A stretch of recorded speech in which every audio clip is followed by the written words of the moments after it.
We haven't talked that much about this. I mean, this case is heinous, and I mean, we brought it up peripherally over the years, probably, but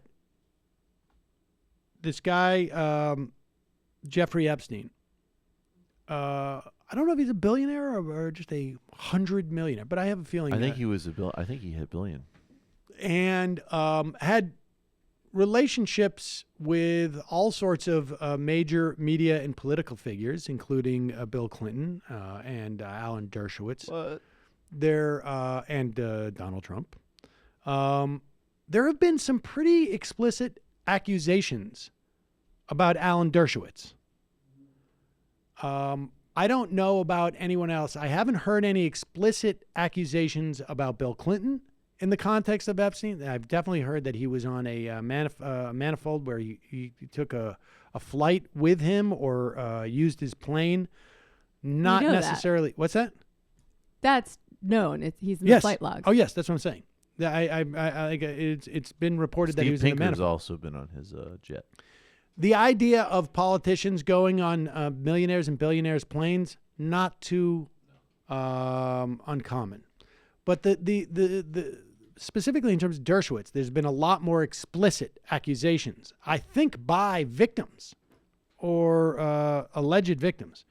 So what happens is there was a lawsuit that was threatening to essentially try almost for the first time Jeffrey Epstein. I mean, or a retry.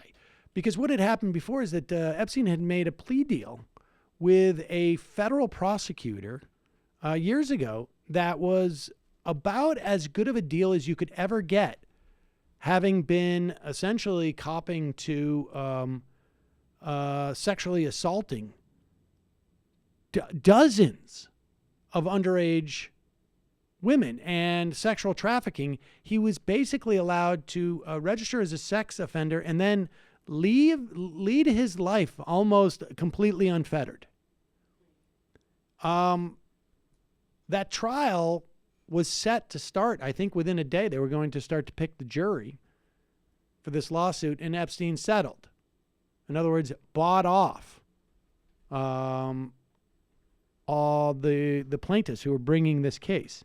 However, apparently this is not the end of it. Oh, I should also mention the U.S. attorney in Florida who gave Epstein this sweetheart deal was a guy named Acosta, who is now the head of Labor Department under Donald Trump.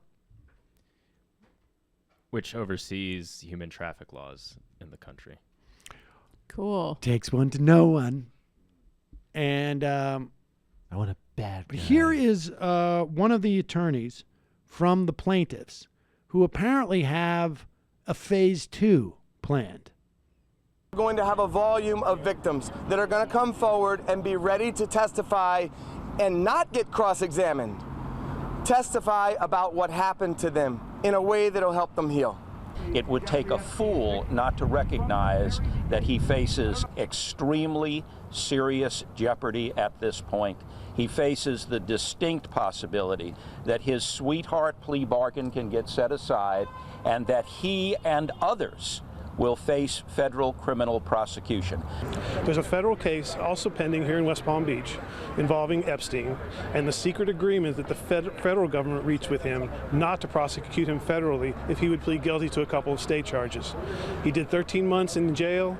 He's a sex offender registered, but he could have gone to prison for life if he had been prosecuted federally. So this is not over. And I have a feeling there's a lot of very nervous people.